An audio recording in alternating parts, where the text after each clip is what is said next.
Everyone talks about the price of a superbike. Almost nobody talks about what happens after you buy it. Here's the uncomfortable truth.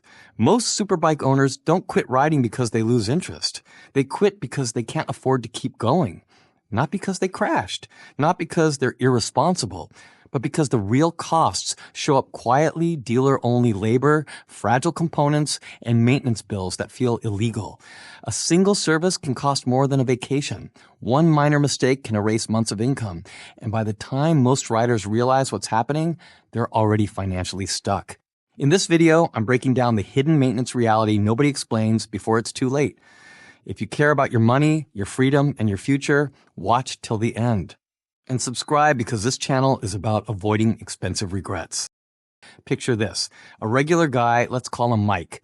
9-to-5 job, average paycheck, scrolls Instagram every night, superbike reels everywhere, engine sound, speed, status. One Saturday, Mike walks into a dealership just to look. 2 hours later, he's signing papers, heart racing, hands shaking.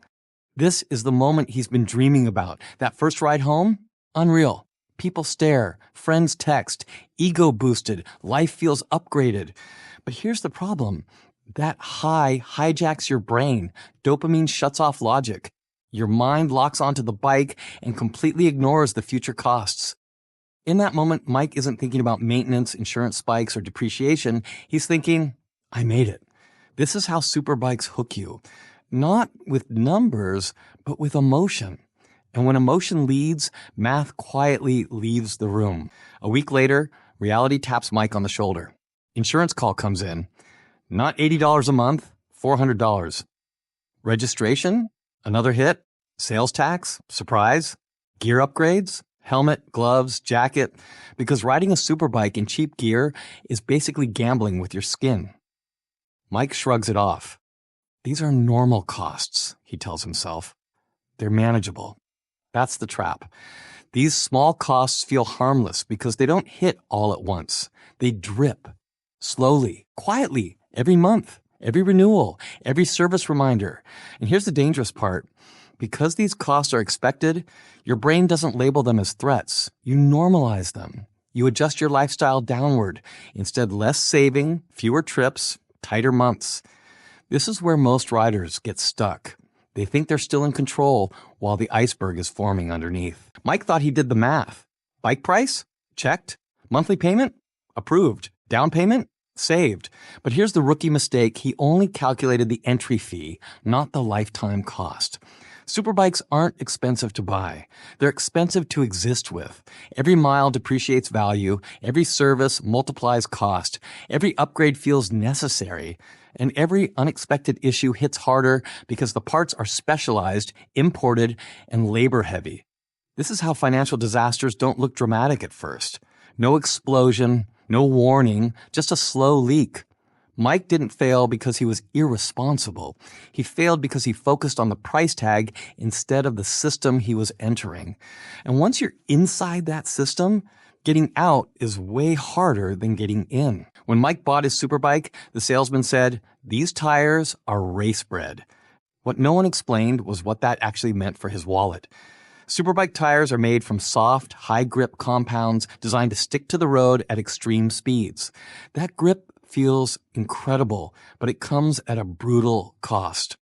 Unlike normal motorcycle tires that last 8,000 to 10,000 miles, these can be worn out in 2,000 to 3,000 miles, sometimes less if you ride aggressively. One summer ride, a few hard corners, maybe a track day, and suddenly the rear tire is bald. Replacement? Easily $400 to $600, and that's before installation. And here's the trap. Riding on worn tires isn't just unsafe, it destroys resale value and insurance claims. So every mile feels thrilling, but every mile is also quietly burning money. Mike figured oil changes were cheap. After all, oil is oil, right? Not on a superbike. These engines run hotter, tighter, and under extreme stress. That means premium synthetic oil only, often changed twice as frequently as a normal bike. Miss a service interval, and you're risking engine wear that can cost thousands, not hundreds. Then there's brake fluid. High-performance systems absorb moisture faster, so flushing isn't optional, it's mandatory. Same with coolant, which must handle intense heat without breaking down. None of these are top-offs. They're scheduled replacements, priced at premium rates, often requiring dealer servicing. Each visit feels small, $150 here, $250 there. But stack them over a year, and suddenly maintenance costs rival a car payment. The bike still looks perfect. Your bank account doesn't. Mike loved how the bike stopped. 2 fingers on the lever, instant control, zero hesitation. What he didn't love was the bill. Superbikes use high-performance brake pads and oversized rotors designed for extreme speeds and aggressive riding. That performance comes with rapid wear. These pads aren't built to last. They're built to survive brutal forces. Normal motorcycle pads might last years. Superbike pads? Sometimes a single season. And when they go, you can't cheap out. Low-quality pads ruin rotors, and replacing rotors can cost over $1,000. Even light track use accelerates wear dramatically. One spirited summer, and suddenly braking maintenance alone rivals rent. Here's the quiet danger. Brakes don't fail loudly. They fade slowly until safety, performance, and finances collide. Stopping fast feels amazing. Paying for it over and over does not. When Mike's Superbike threw a warning light, his first thought was simple. I know a guy. That idea died fast. Superbikes aren't like normal motorcycles. They're packed with ride-by-wire throttles, traction control systems, launch modes, and ECU-controlled everything. This isn't wrench and oil territory anymore. It's aerospace-level precision on 2 wheels. That means certified technicians only. And certified means expensive. Dealership labor rates often run $120 to $180 per hour, sometimes more. And unlike basic bikes, nothing is quick. Diagnostics alone can take hours before a wrench even turns. Your buddy might mean well, but one wrong torque spec or missed sensor calibration can create a problem that didn't exist before. So you don't choose the mechanic. The bike does. Mike thought labor was expensive until he learned why. Superbikes require proprietary diagnostic computers, brand-specific software licenses, and specialized tools designed for that exact model. These tools aren't optional and they aren't cheap. Shops invest tens of thousands of dollars just to service one brand properly. Guess who pays for that investment? You do. Every service bill quietly includes the cost of that equipment, software updates, and technician training. Even simple jobs like throttle calibration or sensor resets require plugging into factory systems. And here's the kicker. Independent shops often can't access full systems, forcing you back to dealerships with premium pricing.